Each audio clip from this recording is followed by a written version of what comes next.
मेरे प्रिय आत्मन, सुनो। तुम जिस चीज की खोज बाहर कर रहे हो वह भीतर पहले से मौजूद है। तुम कहते हो मुझे यह चाहिए, मुझे वह चाहिए, मुझे सुख चाहिए, मुझे प्रेम चाहिए, मुझे सफलता चाहिए। और फिर तुम दौड़ते हो, थकते हो, टूटते हो। लेकिन जीवन तुमसे एक सरल सा प्रश्न पूछ रहा है, तुम भीतर कौन हो? क्योंकि जो तुम भीतर हो वही तुम्हें बाहर मिलता है। यह संसार कोई बाजार नहीं है जहां मांग डालो और माल मिल जाए। यह एक दर्पण है, यह तुम्हें वही लौटाता है जो तुम बन चुके हो। अगर तुम भीतर भय हो तो बाहर तुम्हें डराने वाले दृश्य मिलेंगे। अगर तुम भीतर भरोसा हो तो बाहर तुम्हें सहारा मिलता जाएगा। और अगर तुम भीतर प्रेम हो तो यह अस्तित्व हर क्षण तुम्हें बाहों में भर लेगा। देखो, इच्छा बड़ी चालाक होती है। वह तुम्हें कहती है जब यह मिल जाएगा तब मैं खुश हो जाऊंगा। लेकिन वह दिन कभी नहीं आता, क्योंकि खुशी कोई वस्तु नहीं है जिसे पाया जाए। खुशी एक अवस्था है जिसे जिया जाता है। तुम जब तक ये सोचते रहोगे कि कुछ मिल जाने पर मैं पूर्ण हो जाऊंगा, तब तक तुम अधूरे ही रहोगे। पूर्णता पाने की दौड़ ही अधूरापन पैदा करती है। जिस क्षण तुम यह समझ लेते हो कि इस क्षण में ही जीवन पूरा है, उसी क्षण चमत्कार घटता है, बिना मांगे मिलने लगता है। तुम पूछते हो तो फिर जो चाहोगे वही मिलेगा का अर्थ क्या है? इसका अर्थ यह नहीं कि तुम मन से जो भी मांग लो वह मिल जाएगा। इसका अर्थ यह है कि तुम अपनी चेतना से जो बन जाते हो वही तुम्हारी वास्तविकता बन जाती है। मन कुछ और मांगता है, चेतना कुछ और होती है। मन कहता है मुझे प्रेम चाहिए। चेतना पूछती है क्या तुम प्रेम हो? मन कहता है मुझे शांति चाहिए। चेतना देखती है क्या तुम शांत हो? अस्तित्व मन की भाषा नहीं समझता, वह तुम्हारी ऊर्जा समझता है। तुम जो तरंगे भेजते हो वही लौट कर आती हैं। इसलिए मैं तुमसे कहता हूं, अपनी इच्छाओं को नहीं, अपनी चेतना को बदलो। तुम अगर लगातार यह अनुभव करने लगो कि मैं योग्य हूं, मैं पर्याप्त हूं, मैं संपूर्ण हूं, तो जीवन के सारे द्वार अपने आप खुलने लगते हैं।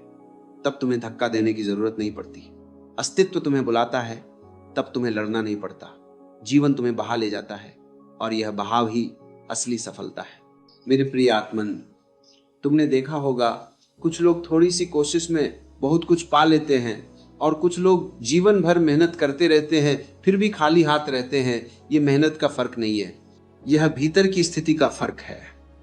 जो भीतर से तनावग्रस्त है वह बाहर भी उलझन ही पैदा करता है।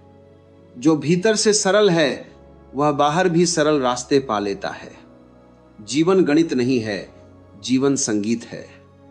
और तुम जिस सुर में जीते हो उसी सुर में घटनाएं घटती हैं। तुम कहते हो मैं अमीर बनना चाहता हूं, लेकिन भीतर तुम डरते हो कि कहीं सब छिन न जाए। तुम कहते हो मैं प्रेम चाहता हूं, लेकिन भीतर तुम खुद को ही स्वीकार नहीं करते। तुम कहते हो मैं शांति चाहता हूं, लेकिन भीतर तुम युद्ध करते रहते हो। और फिर तुम चकित होते हो कि जीवन उल्टा क्यों हो रहा है। जीवन उल्टा नहीं हो रहा, जीवन बिल्कुल सीधा चल रहा है। वह तुम्हारी भीतरी अवस्था को बाहर प्रकट कर रहा है। इसलिए ध्यान करो। ध्यान का अर्थ यह नहीं कि तुम कुछ विशेष पाने बैठते हो। ध्यान का अर्थ है तुम अपने भीतर झांकते हो। तुम देखते हो कि मैं अभी कौन हूं, डरा हुआ, लालची, उम्मीदों से भरा, या सहज और मौन। और जिस दिन तुम अपने भीतर की उलझने देख लेते हो, उसी दिन वे ढीली पड़ने लगती हैं। जागरूकता ही रूपांतरण है। मेरे प्रिय आत्मन, जब तुम बिना मांगे आनंदित होने लगते हो तब जीवन तुम्हें उपहार देने लगता है। जब तुम बिना शर्त प्रेम करते हो तब प्रेम 1000 गुना होकर लौटता है। जब तुम बिना अपेक्षा शांत रहते हो तब शांति गहरी होती जाती है। यह रहस्य छोटा नहीं है, यह अस्तित्व की कुंजी है। तुम बाहर बदलने की कोशिश छोड़ो, भीतर रूपांतरित हो जाओ, बाहर अपने आप बदल जाएगा। और याद रखो, तुम यहां किसी प्रतियोगिता में नहीं हो, तुम यहां जागने आए हो, तुम यहां खुद को जानने आए हो। जब तुम खुद को जान लेते हो तब तुम्हें कुछ पाने की जरूरत नहीं रहती, क्योंकि तुम पाते नहीं, तुम प्रकट करते हो।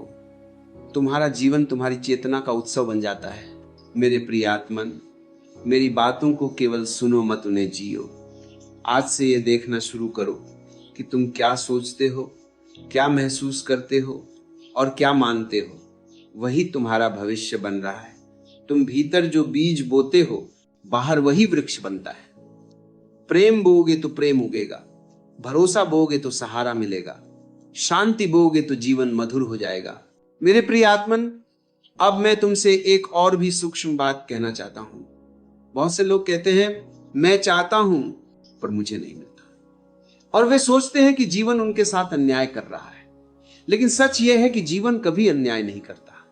जीवन केवल तुम्हारे भीतर की स्थिति को प्रतिबिंबित करता है।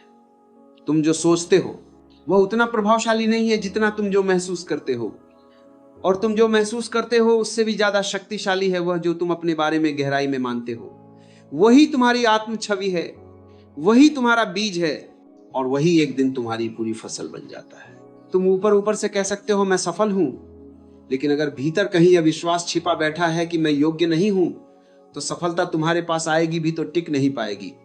वह ऐसे आएगी जैसे मेहमान, और तुरंत लौट जाएगी, क्योंकि तुमने अपने भीतर उसके लिए घर बनाया ही नहीं। अस्तित्व तुम्हें वही देता है जिसके लिए तुम भीतर से तैयार हो।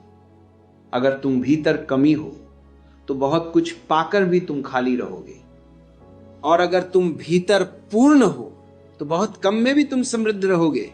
इसलिए मैं तुमसे कहता हूं, अपनी आत्म छवि को देखो। तुम खुद को कैसे देखते हो? एक साधारण इंसान, एक असहाय प्राणी, एक संघर्षरत आत्मा, या एक जागृत चेतना? तुम खुद को जिस दृष्टि से देखते हो, जीवन भी तुम्हें उसी दृष्टि से देखता है। यह संसार तुम्हारे साथ वैसा ही व्यवहार करता है जैसा तुम अपने साथ करते हो। अगर तुम खुद को महत्व नहीं देते तो कोई और क्यों देगा? अगर तुम खुद को प्रेम नहीं करते तो प्रेम बाहर से कैसे आएगा? मेरे प्रिय आत्मन, चाहना तभी दुख देती है जब वह डर से पैदा होती है। जब तुम किसी चीज को इसलिए चाहते हो क्योंकि तुम्हें लगता है कि उसके बिना तुम अधूरे हो, तब वह इच्छा तुम्हें गुलाम बना लेती है। लेकिन जब तुम किसी चीज को इसलिए चाहते हो क्योंकि तुम्हारी पूर्णता उसे बांटना चाहती है, तब वही इच्छा प्रार्थना बन जाती है। अंतर बहुत सूक्ष्म है, लेकिन जीवन उसी अंतर पर चलता है। डर से मांगो तो जीवन तुम्हें और डर देता है, प्रेम से मांगो तो जीवन तुम्हें और प्रेम देता है। मेरी बातों को इतने शांति और प्रेम से सुनने के लिए धन्यवाद। और अंत में आप सबके भीतर बैठे परमात्मा को मैं प्रणाम करता हूं। मेरा प्रणाम स्वीकार करें।